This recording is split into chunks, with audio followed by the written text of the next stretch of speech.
I've known of polio all of my life. My sister was diagnosed with polio when she was 8 years old and lived part of her young life in an iron lung. And then later, as an adult, she suffered from post-polio syndrome, something that she carried with her the rest of her life. So polio is one of those gifts that just keeps on giving, unfortunately. I'm Bob Williams. I'm a polio survivor. I did not catch the disease in the 30s when it was rampant in Neenah, Wisconsin, where I lived. I had a mother who insisted I was going to get polio. Well, proving mothers are never wrong, in the 50s, I contacted polio in a business trip to New York City and Syracuse, New York. And that was my time with polio, and I was diagnosed right here in Stevens Point. I was sent by my surgeon to Sister Kenny Institute in Fort Lauderdale, Florida. Just a marvelous place.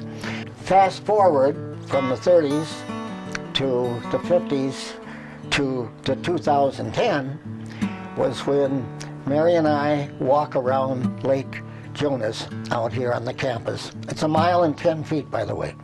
And we do that, and I noticed that I was getting a fatigue in the legs. Now, I could do it, but I'm getting the fatigue. Just that month of September, I got this magazine that says Rotarian polio survivors, some can walk away, some can't. And then you turn inside and you get polio second act. Some who survived the disease decades ago are now facing a crippling syndrome. That's post-polio syndrome. I read that, I said to Mary, I think I have post-polio syndrome. And so we confirmed, we went Ministry Healthcare. He said he agreed with me, but for a second opinion, he said, would you go to Mayo's in Rochester, Minnesota? Which we did. We went to Mayo's. They said, you have post-polio syndrome, and here's a program. I'm back to physical therapy, which I had when I had polio.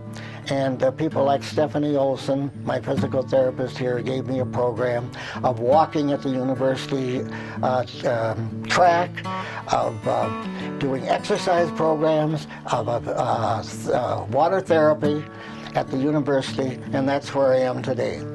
Case closed. He had to learn his fatigue point. He had to learn how to stop and rest, give himself the 2 minutes recovery.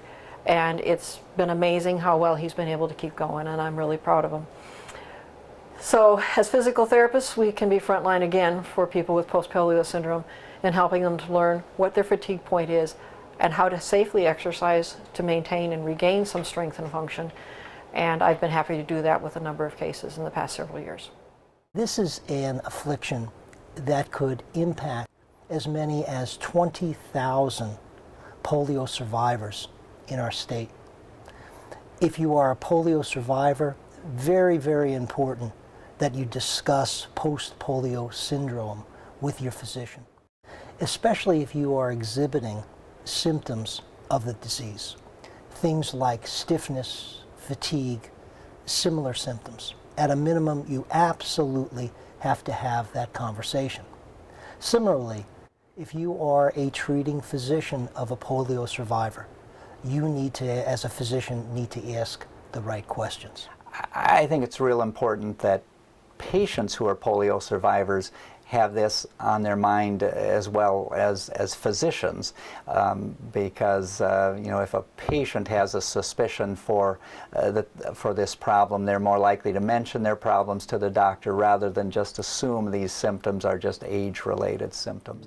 We were living in the Upper Peninsula of Michigan and went in to see about some aches and pains I was having. And I said to the physician, by the way, do you have any idea why my one leg is shorter and smaller than the other and one foot is smaller than the other? And he goes, well, let's take a look. So he, giving a thorough examination and asking me questions about when did you first notice it, blah. And finally he said, with what I'm seeing, it looks like you had polio. I was like, what? How could you have polio and not know it? How could that be? And as an orthopedic surgeon, he explained it to me. Post-polio syndrome is treatable. it needs to be understood by physicians and other caregivers. And our organization is happy to be involved in promoting the issue, promoting understanding, and promoting treatment. Hopefully, at some point and someday, we will have a clearinghouse, a statewide clearinghouse that will further help us communicate, promote, and treat this important healthcare condition. By and large, it's a disease that just really isn't on the radar screen anymore, singularly and primarily due to the vaccination against polio. And there are lots of other examples of diseases like that, where the minute we have developed vaccines that are effective against those diseases, they really stop being a public health issue. And polio tends to be one of the best examples of that, and certainly the work of the Rotary Club and with regard to post-polio syndrome is a significant part of that, and they've always been very aware and active in these public health arenas. Looking at a problem in which the United States is well on its way to coming out the far side of this problem, but most of the rest of the world is on the entry side of it, and that means that for the next 30 to 40 years, we are going to be facing problems of post-polio syndrome throughout the world. We feel in our club that Rotary International, because of its experience, can have a very important role in helping the rest of the planet deal with this problem over time. Asking healthcare givers to ask the people they're interacting with, have you had polio? So that you can start these conversations ahead of time. And we believe in partnership with Rotary, in partnership with the communities around, healthcare providers, we can create awareness about this issue because most people think that polio is gone, but the effects, the second act as they call it, is still there. So we need to start addressing these issues and raising that awareness. Have you ever had polio? Have you ever had polio? Have you ever had polio? Have you ever had polio? Have you ever had polio? Have you ever had polio?